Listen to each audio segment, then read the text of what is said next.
Hello दोस्तों। तो इस वीडियो में हम बात करने वाले हैं आरपीएफ यानी रेलवे प्रोटेक्शन फोर्स, क्योंकि अब जो अगली वैकेंसी आने वाली हैं वो लोको पायलट के अलावा आने वाली हैं आरपीएफ की। इसमें दो पोस्ट होती हैं, सब इंस्पेक्टर यानी एसआई और कांस्टेबल की।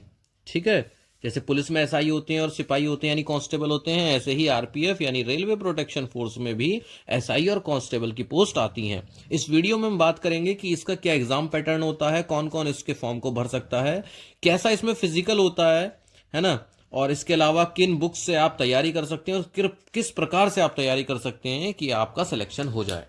तो ज्यादा टाइम वेस्ट ना करते हुए सीधे आते हैं काम की चीज पर और सबसे पहले देखते हैं जॉब डिटेल। ठीक है, देखिए, एक तरफ मैंने सब इंस्पेक्टर के पॉइंट्स लिखे हुए हैं और एक तरफ मैंने कांस्टेबल के लिए पॉइंट्स लिखे हुए हैं। बहुत से लोग आप में से ऐसे होंगे जो अभी मतलब कम क्लास में होंगे, कुछ 10th में होंगे, कुछ 11th में होंगे, कुछ 12th में होंगे, कुछ ग्रेजुएशन के first second third fourth year में होंगे, है ना। सब अलग अलग क्लास में होंगे। तो जो बच्चे 10th पास हैं वो कांस्टेबल का फॉर्म भर सकते हैं और जो बच्चे ग्रेजुएट हैं वो एसआई के लिए फॉर्म भर सकते हैं। ठीक है, पहली चीज, जिसने भी बीए बीएससी बीकॉम बीटेक कुछ भी कर रखा है वो एसआई के लिए फॉर्म भर सकते हैं, और जिसने भी 10th पास कर रखा है, इसके अलावा कुछ भी कर रहा हो, वो 10th पास है, वो सिपाही यानी कांस्टेबल के लिए फॉर्म भर सकता है। उम्र की बात करें तो सिपाही के लिए 18 से 25 साल की उम्र होनी चाहिए। ठीक है, 10th पास हो, 18 से 25 साल उम्र हो। इसमें ओबीसी वालों को 3 साल की छूट मिल जाती है और एससी एसटी वालों को 5 साल की छूट मिल जाती है। बात करें सब इंस्पेक्टर की तो इसमें थोड़ी सी ये देख लीजिए, 20 से 25 साल की इसमें जनरल के लिए उम्र है। ठीक है, और बाकी सेम, ओबीसी के लिए 3 साल की छूट और एससी एसटी के लिए 5 साल की छूट होती है। ठीक है, तो कांस्टेबल के लिए एज है 18 से 25 और सब इंस्पेक्टर के लिए एज है 20 से 25। कांस्टेबल को 10वीं पास लोग भर सकते हैं, सब इंस्पेक्टर को ग्रेजुएट पास भर सकते हैं। ग्रेड पे की बात करी जाए तो कांस्टेबल का ग्रेड पे 2000 होता है और एसआई का 4200। देखो, सरकारी में जो तनख्वाह होती है, प्राइवेट में तो पैकेज होते हैं, सरकारी में जो तनख्वाह बनती है वो बनती है ग्रेड पे के हिसाब से। जैसे अगर हम बात करें सिंपल जो स्टेट पुलिस होती हैं, जैसे यूपी पुलिस हो गई, दिल्ली पुलिस हो गई, इसमें भी जो दरोगा का ग्रेड पे होता है वो 4200 होता है और सिपाही का ग्रेड पे जो होता है वो 1900 या 2000 ही होता है। ठीक है, तो उस हिसाब से इनकी तनख्वाह बनती है। बात करें अगर एग्जाम पैटर्न की तो आप चाहे कांस्टेबल का एग्जाम दे चाहे दे एसआई का, दोनों में ही 120 सवाल आएंगे। 120 नंबर का पेपर होगा, पर उनको सॉल्व करने के लिए समय होगा 90 मिनट। यानी 90 मिनट में आपको कितने सवाल करने हैं? 120 सवाल करने हैं। इसका मतलब समझ रहे होंगे आप कि आपको पेपर में अपनी बहुत ही अच्छी स्पीड मेंटेन करनी पड़ेगी। 90 मिनट में 120 सवाल, और बहुत ज्यादा तुक्के भी नहीं बढ़ाने। क्यों? क्योंकि यहां पर है 1/3 की नेगेटिव मार्किंग, यानी 1/3 नंबर कट जाएंगे अगर आपने कोई गलत सवाल टिक किया तो। ठीक है, कौन कौन से सब्जेक्ट आएंगे इसमें? मैथ आएगा, रीजनिंग आएगा, जनरल अवेयरनेस और जनरल साइंस के सवाल आएंगे। मैथ 35 नंबर की, रीजनिंग 35 नंबर की, और जनरल साइंस और जीए ये आएंगे 50 नंबर की। ठीक है, दोनों में सेम है। एसआई का पेपर हो चाहे कांस्टेबल का, दोनों में मैथ रीजनिंग के 35 सवाल, जीए जीएस के 50 सवाल। बस जो एसआई का पेपर होगा उसका लेवल थोड़ा सा हाई होगा, कांस्टेबल का लेवल जो है वो थोड़ा सा इजी होगा। ठीक है, अच्छा, बात करते हैं फिजिकल की, क्योंकि भाई साहब ये एक ऐसी नौकरी है जिसमें कि आपका फिजिकल भी होगा। जैसे रेलवे की बाकी नौकरियां होती हैं उसमें क्या होता है, लोको पायलट वगैरह में, ट्रेन मैनेजर, स्टेशन मास्टर, इनमें फिजिकल नहीं होता, इसमें मेडिकल होता है। पर आरपीएफ में, ग्रुप डी की कुछ पोस्ट में फिजिकल भी होता है। ठीक है, अब एक तरफ मैं लिखता हूं सब इंस्पेक्टर के लिए यानी एसआई के लिए, और दूसरी तरफ लिखता हूं मैं कांस्टेबल के लिए। मेल फीमेल दोनों के लिए अलग होता है, क्योंकि इस फॉर्म में फीमेल भी भर सकती हैं और मेल भी भर सकते हैं। ठीक है, हाइट की बात करी जाए, देखो दोनों में सेम है। चाहे आप एसआई के लिए भर रहे हो चाहे आप कांस्टेबल के लिए, ऊंचाई होनी चाहिए 165 सेंटीमीटर मेल के लिए और मिनिमम 157 होनी चाहिए फीमेल के लिए। ठीक है, चेस्ट 80 से 85 सेंटीमीटर होना चाहिए मेल के लिए, फीमेल में वो ऐसी कोई डिमांड नहीं करते। ठीक है, इसके अलावा मेन है यहां पर देखिए रनिंग। रनिंग कांस्टेबल की बात कर लें पहले। कांस्टेबल में मेल के लिए 1600 मीटर मारनी पड़ेगी 5 मिनट 45 सेकंड में। 5 मिनट 45 सेकंड में कितने मीटर मारनी है? 1600। लड़कियों को 800 मीटर रेस कंप्लीट करनी पड़ेगी कितने समय में? 3 मिनट 45 सेकंड में। 3 मिनट 45 सेकंड में आपको क्या करना है, 800 मीटर की रेस कंप्लीट करनी है। हाई जंप मेल के लिए 4 फीट और फीमेल के लिए 3 फीट, ठीक है। वहीं लॉन्ग जंप मेल के लिए 14 फीट और फीमेल के लिए 9 फीट। यही वो चीज है जिसमें सबसे ज्यादा लोग छट जाते हैं, लॉन्ग जंप। अच्छा, बात करें सब इंस्पेक्टर की, तो सब इंस्पेक्टर में जो ये चीजें हैं थोड़ी सी आसान है। जैसे इसमें 1600 मीटर 6 मिनट 30 सेकंड का समय दिया हुआ है, वहीं फीमेल के लिए 800 मीटर के लिए 4 मिनट का समय दिया हुआ है।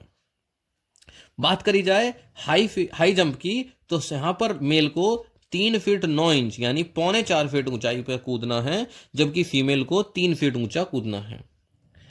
लॉन्ग जंप में भी 12 फीट, और पर जो फीमेल है उनके लिए सेम है 9 फीट। तो ये यहां पर फिजिकल होगा, जिसकी कि आपको पढ़ाई के साथ साथ बीच बीच में प्रैक्टिस भी करनी है। मेन चीज आते हैं, हमें इसकी तैयारी कैसे करनी है, क्या स्ट्रेटेजी होनी चाहिए, तो वो देख लीजिए। इसमें आप देखिए, सब्जेक्ट है मैथ, रीजनिंग और जीए। सवाल थे 120 और समय था 90 मिनट, यानी आपको मेन है, आपको अपनी स्पीड बढ़ानी है। देखिए, आज का समय ऐसा है कि ज्यादातर बच्चे अपनी पढ़ाई कर रहे होते हैं। वो ये नहीं कि अब एसआई की तैयारी, एसआई की वैकेंसी आई है तो जीरो से शुरू करेंगे। जहां तक मुझे उम्मीद है, लगभग सारे के सारे बच्चे जो भी सरकारी की तैयारी कर रहे हैं वो पहले से ही तैयारी कर रहे होंगे। जरूरी नहीं है इसी की, किसी और की भी। मैथ तो कहीं से भी आपने चाहे एसएससी वाली मैथ पढ़ ली, वो तो सब में सेम ही है ना।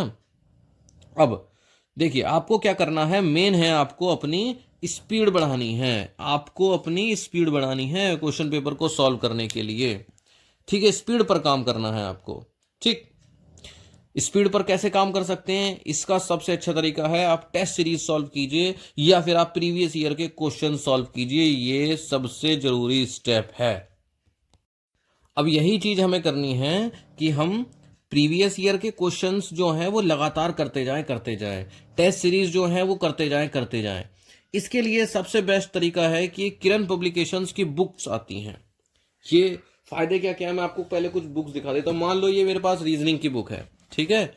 अब इसमें क्या होगा, इसमें ALP, RPF SI, RPF constable, इसके अलावा एनटीपीसी, जेई ग्रुप डी, सभी के क्या होते हैं, जो प्रीवियस ईयर जो सवाल आए होते हैं उनको चैप्टर वाइज और टाइप वाइज ये लगा देते हैं, ठीक है। जैसे मैं कोई भी खोलता हूं, कोई सा भी पेज खोलता हूं, जैसे देखिए ये मान लो कोई सवाल है, ठीक है। ये सवाल आरआरबी ग्रुप डी 27/11/2018 के तीसरी शिफ्ट के पेपर में पूछा गया था। इस तरह से यहां पर आप देख सकते हैं सभी के सभी सवाल पूछे गए हुए हैं। कोई ग्रुप डी में, तो कोई आरआरसी में, कोई स्टेशन मास्टर में, जैसे ये एनटीपीसी का सवाल हो गया, ठीक है। तो इन बुक्स, अच्छा फिर इनके क्या दिए होते हैं, इनके साथ में जब क्वेश्चन हो गया, पीछे क्या होगा, आंसर होगा, और साथ साथ उसका एक्सप्लेनेशन होगा, यानी कि उसका आंसर होगा कि इसको सॉल्व करा कैसे गया है ना। इस तरह से आपको बहुत सारे सवाल मिलेंगे, और ये भी लिखा होगा कि ये किस में पूछा गया, एनटीपीसी में पूछा गया, एनटीपीसी में पूछा गया, एनटीपीसी में पूछा गया। इस तरह से इन्होंने लगाए हुए हैं, जेई में पूछे गए हैं सवाल, ठीक है। क्वेश्चन पेपर दे रखे हैं बकायदा कि 2018 का क्वेश्चन पेपर ये है, 2019 का क्वेश्चन पेपर ये है। जब आप उनको सॉल्व करते हैं तब आपको पता चलता है कि वाकई में आपके इस एग्जाम में कितने नंबर आ सकते हैं। इसके अलावा देखिए, क्योंकि इसमें जीए का बहुत इंपॉर्टेंट रोल है, इस तरह से जीए की भी बुक है जिसमें कि पॉइंट वाइज बुलेट्स की फॉर्म में यहां पर पॉइंट्स दे रखे हैं। बुलेट्स में क्या होता है, कोई भी चीज को पढ़ना बहुत आसान हो जाता है ना। जैसे भौतिक भूगोल हो गया, भारत का भूगोल हो गया, भारतीय अर्थव्यवस्था हो गई। इस तरह से बहुत सारे जो टॉपिक्स हैं वो पॉइंट वाइज दिए हुए हैं, और किस टॉपिक से या फिर किस एग्जाम में किन किन टॉपिक से सवाल पूछे गए थे ये। और आपको पता ही है, जो पहले के सवाल किसी एग्जाम में आए होते हैं वो बार बार रिपीट होते हैं। जैसे आरआरसी जबलपुर में 16/11/2024 का 2014 का जो एग्जाम हुआ था, उसमें जीके के ये सवाल आए थे, है ना। गोरखपुर में जो हुआ था उसमें ये सवाल आए थे। इस तरह से जो भी प्रीवियस ईयर के सवाल आए हुए हैं उनको इन्होंने बहुत अच्छे से अरेंज कर दिया है।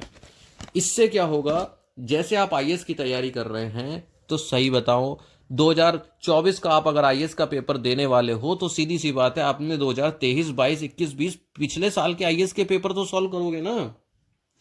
तो ऐसा ही इनका है कि अगर आपको अपने कोई भी पेपर देना है तो उसके प्रीवियस ईयर तो सॉल्व करोगे। अब इसमें जो आप भर्ती है एसआई की और कांस्टेबल की यानी आरपीएफ की, इसमें जीके का एक इंपॉर्टेंट रोल है और इनकी जीके की भी यहाँ पर बुक है जिसमें कि टॉपिक वाइज सारी जीके सारी साइंस है ना कवर करी हुई है। तो कुल मिला के कहना ये था कि जो बुक्स होती हैं वो जो भी तैयारी कर रहा होता है उसके लिए मस्ट होती हैं, बहुत ज़रूरी होती हैं।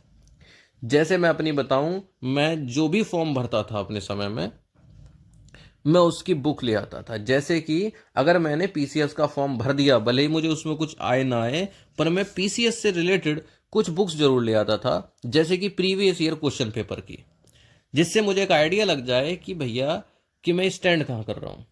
तो वही यहाँ पर हाल है कि आपको ये सॉल्व पेपर्स वाली बुक्स लेनी चाहिए, है ना, मतलब रखनी चाहिए।